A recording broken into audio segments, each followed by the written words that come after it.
Swastiastu, salam rahayu, semeton-semeton di tiang,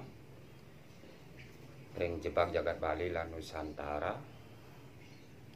Dumugi sehat walafiat, damai di hati selalu.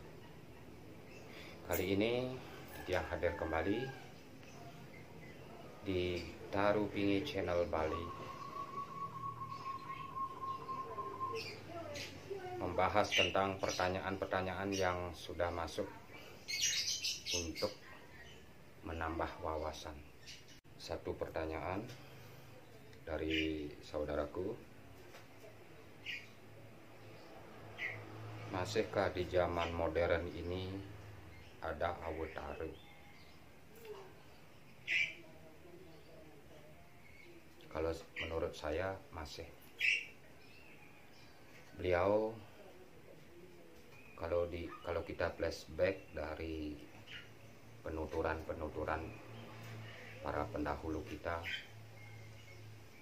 awetare itu adalah sang penyelamat, di mana Dewa Wisnu diturunkan ke bumi ini untuk menyelamatkan jagat dan seisinya, di mana terjadi penyelewengan, ketidakseimbangan. Beliau diturunkan oleh ide Sang Yang Widiwase untuk menyelamatkan jagat ini beserta isinya. Nah, di dalam kehidupan sehari-hari, awetare itu ada di dalam diri kita. Semua manusia pun mempunyai sifat-sifatnya,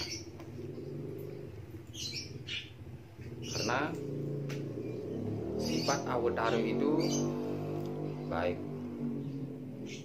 jujur, ikhlas. Sifat-sifat itulah yang disebut dengan sifat dewa. Ringan tangan untuk membantu sesama, mengendalikan hawa nafsu, mengendalikan panca indera sehingga tidak ada gesekan-gesekan dengan sesama. Terciptanya lah kedamaian di hati. Di dalam konsep agama Hindu sudah dituliskan 3 hubungan manusia. Manusia dengan manusia, manusia dengan alam, manusia dengan ide Sang Yang Widiwase, Tuhan Yang Maha Esa. Di dalam Trikaya Parisuda, Tri Permana, dan lain sebagainya, itu sudah ada tertulis di agama Hindu. Itulah sifat-sifat beliau, sifat-sifat dewa untuk menjaga keseimbangan rasa di dalam diri sendiri, sehingga aura-aura positif ada, rasa welas asih ada, terciptanya lah kedamaian di hati.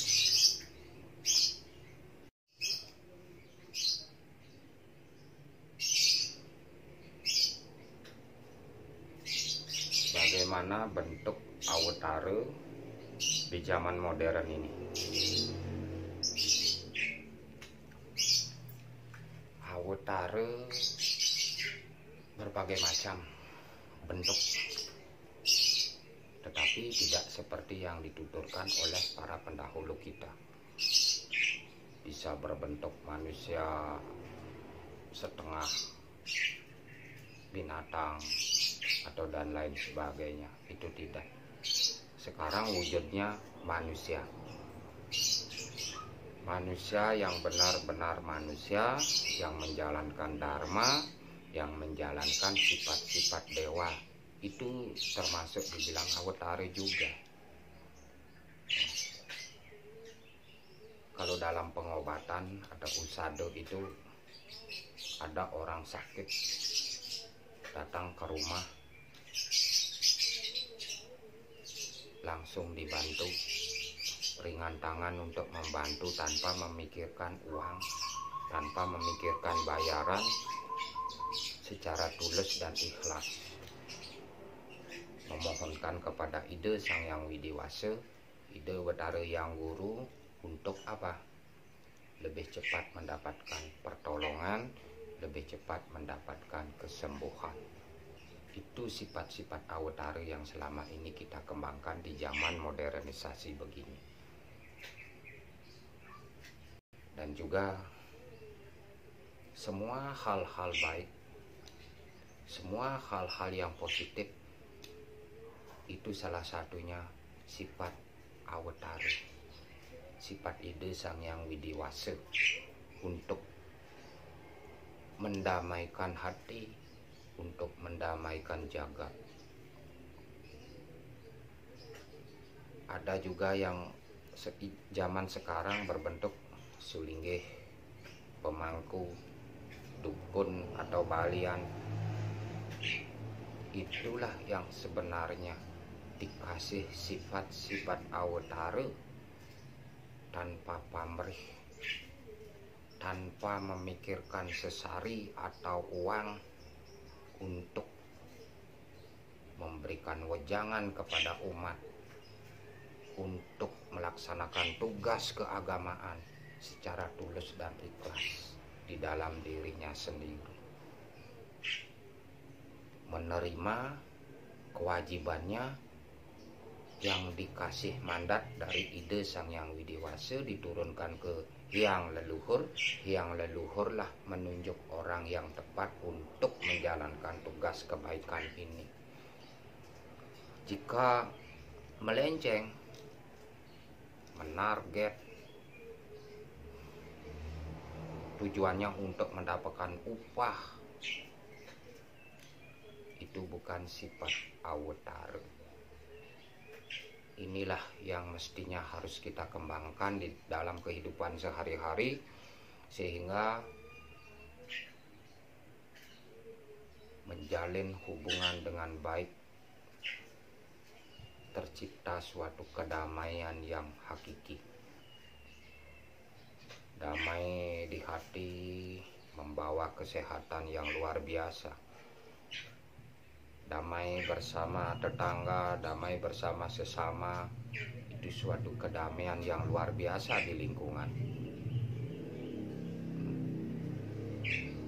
Baik hubungan dengan beliau, Sang Maha Pencipta, hanya nyakupang tangan, beliau akan senang, beliau akan tertawa, dan para leluhur pun menjadi senang. Sehingga apa? Kesehatan di dalam diri sendiri akan ada, aura positif akan keluar. Kalau sudah damai, pasti akan sehat, baik jasmani dan rohani. Itulah tujuan Sang Pencipta yang diturunkan lewat lontar, yang diturunkan lewat para pendahulu kita, untuk menuturkan, ditulislah sebuah lontar untuk anak cucunya, sehingga mengerti akan kehidupan ini, mana yang baik, mana yang buruk, mana yang dilarang, mana yang harus kita jalankan kewajiban. Itu sebenarnya warisan-warisan budaya leluhur kita untuk kelangsungan hidup kita ke depannya.